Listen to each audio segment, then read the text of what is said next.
surviving 10 years of living with cancer. And I invite all of those people in that landmark to join me in ringing the bell. You have to get up. You have two choices. You can lie down and give up, or you get up. And if you get up, we're going to fight.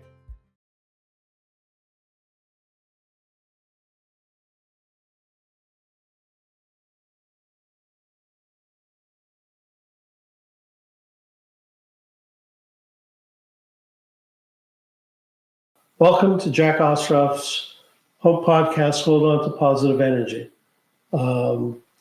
This is my lovely wife, Shauna. Hello. Who has been by my side through all of this through thick and thin. Today's podcast deals with fungal pneumonia. And through much of this time period, I was present in body, but not in mind. And Shauna will tell you the story. That's quite an issue, because sometimes you're dealing with someone and the doctors would ask him, do you want a DNR, do you not resuscitate? These extreme measures if the person is at end of life, and he would respond, but never remember the conversation. So they came to diagnose him with fungal pneumonia and advised us that he was likely not going to survive. He was in the ICU with tubes coming out of every part of his body. And you have to be an advocate for your loved one, to insist on whatever specialists, tests, medications. At one point, they started him on a medication, and the first day he was able to walk to the washroom himself. They continued on the next day. By the second day, he could only stand up by the side of the bed. And by the third day, he was basically comatose. And I said to the doctor, you need to do something different. This is not working. And if you don't change things up, he's going to die. So there was a change in that doctor went off shift, and a new doctor came on and took action and prescribed a different antibiotic, which saved his life. Otherwise, he would not have survived. So always don't just take the doctor's word for it. If you see that your loved one is deteriorating, ask for other specialists or tests or medications, and just be an advocate. I think, Shauna, you mentioned to me once recently, this, again, I wasn't conscious for any of this, but it was so bad that I had to be resuscitated after being sent down for a brain scan.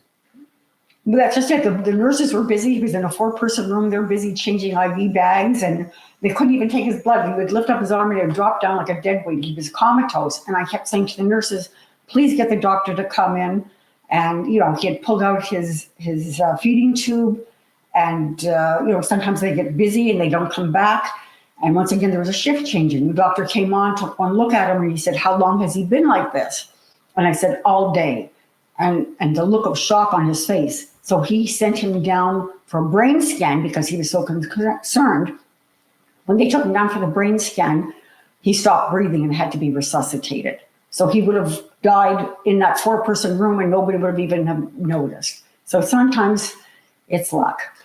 I think what's important to understand here is the value of an advocate. Yes, I would be there from 7 o'clock in the morning till 7 o'clock at night, 7 days a week. This has been for 10 years in a row. And not everybody can do that. And I would never say to someone that you're not doing your job, as a loved one, to support if you're not there, because not everybody can do that emotionally, financially, if you have to work. So, but I also did it for my children, because otherwise they would put their lives on hold and come to be at the hospital day and night, and they weren't functioning. So I did that for Jack, and I did that for my children, but it takes a toll.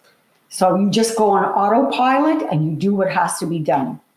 And sometimes they would ask him, like when he was not in his right mind, they needed to do a bronchoscopy, which would have indicated that he had fungal pneumonia. And he said, no, I don't want to do the test. I want you to call my niece in Ottawa, and she's going to tell you what to do. And I said, no, you have to listen to me. Don't listen to him. But because he was verbal, they allowed him to decide not to have a test which would have indicated he had fungal pneumonia, which they didn't know.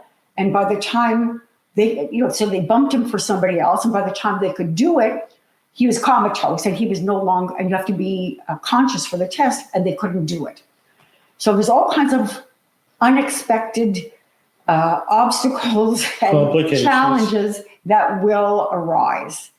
And you just have to. You as a patient, you really need an advocate, someone who can see what's happening, understands you, can ask questions, can talk to doctors on your behalf.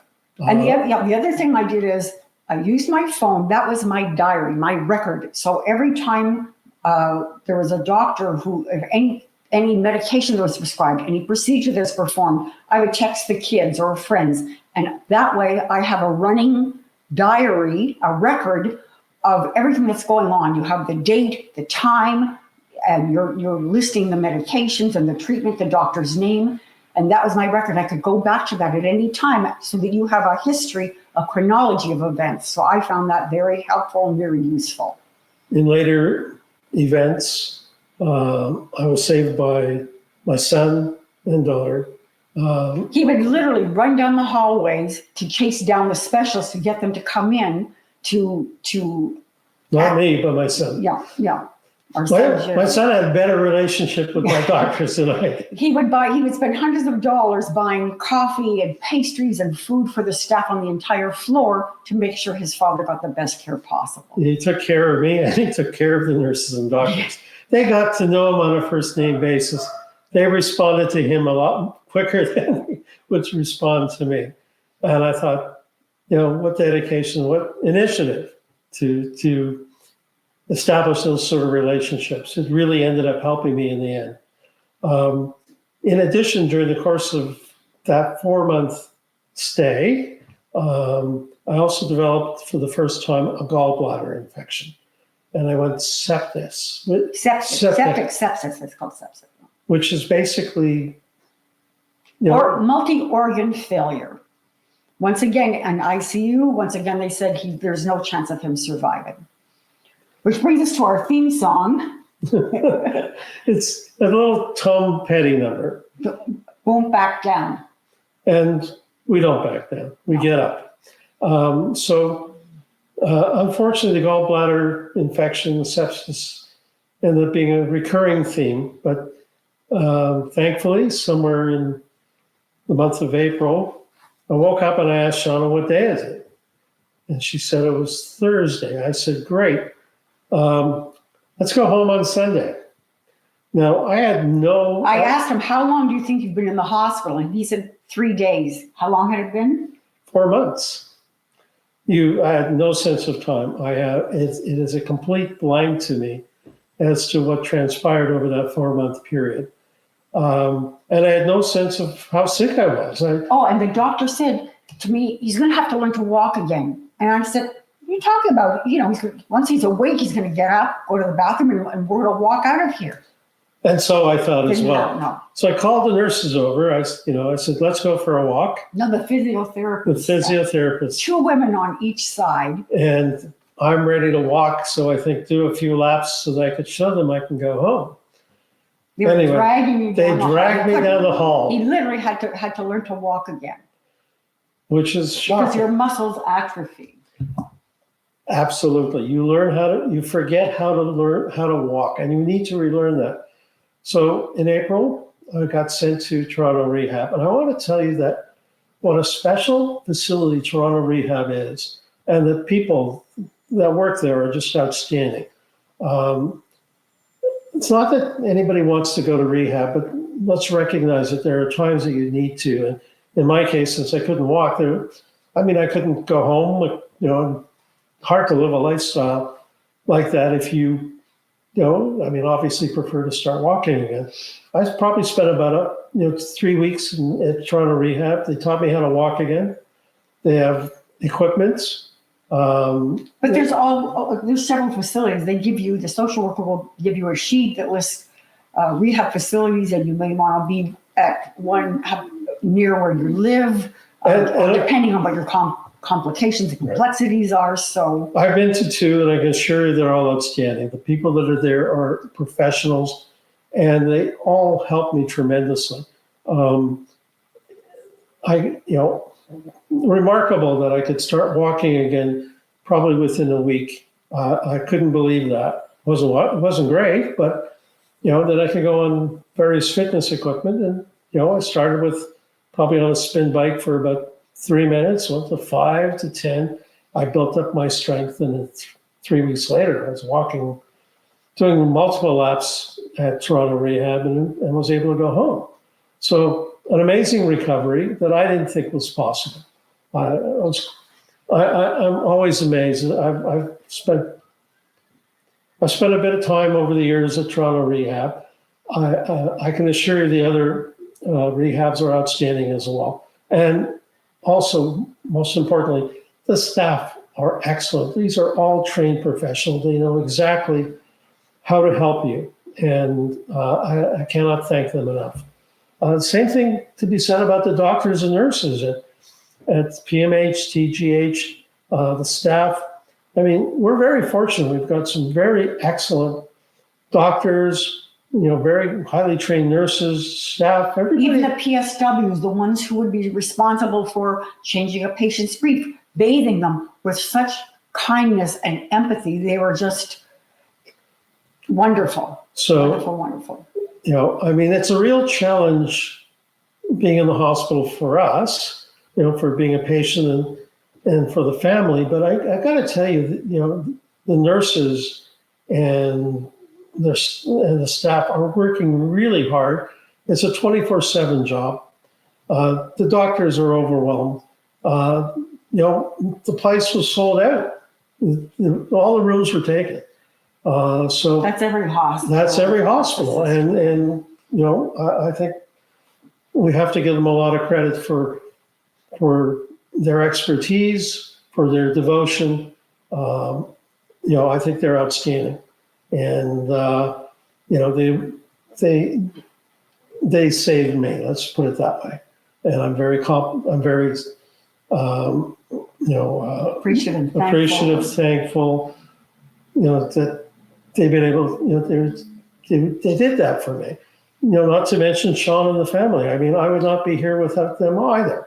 So it's a collaborative effort, and I'm grateful to be here. And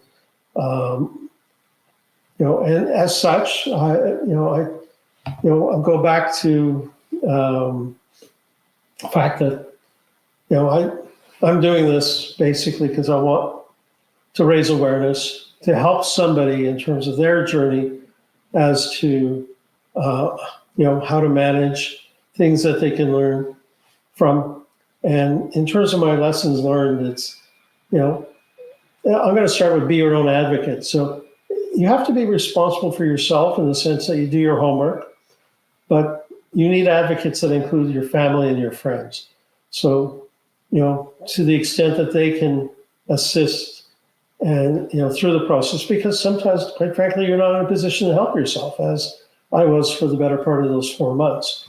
So it's irreplaceable to have an advocate, and I wouldn't be here without my family advocating for me.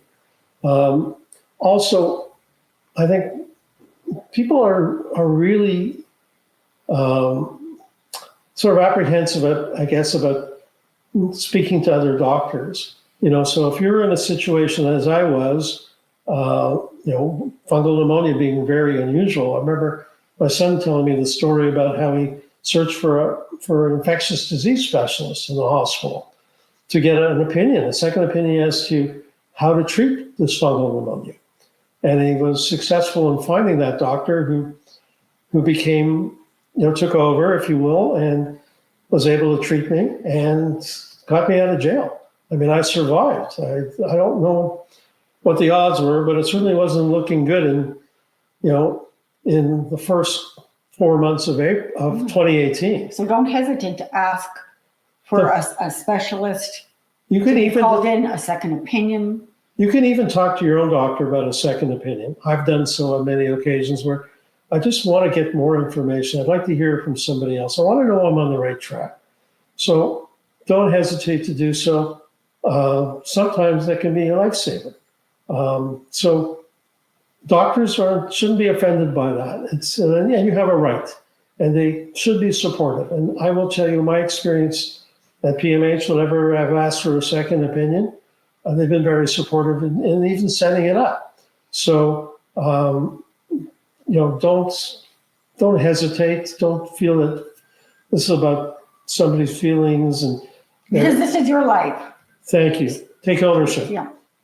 The last thing I'm going to tell you is Toronto Rehab is outstanding. Don't go home if you're not prepared to go home. Don't rush. You really want to go home, being independent, not to be a burden on your family. And that really made a world of difference to me. I was not in a position to go home. Had I gone home right out of hospital, poor Shauna would have been. I wouldn't have been capable of looking after him at home. I wouldn't have been capable of doing anything other than lying in bed. And I would not have had the tools to learn how to walk again. So, don't hesitate to go to rehab. Get strong. Get back to yourself. Be back in a position that you can start enjoying your life. And I will tell you, I've been amazed by my experiences at Toronto Rehab. They are outstanding. Anyway, once again, I want to thank you very much. Is that ambulance for me? Hopefully not this time. Maybe it's taking somebody, a pregnant mother to have a baby. That's what. That would be something good. Yes. Hopefully, and that's what we wish for you: good health, strength, and resilience throughout this journey. And once again, a reminder that we're doing this to raise money for kidney cancer research.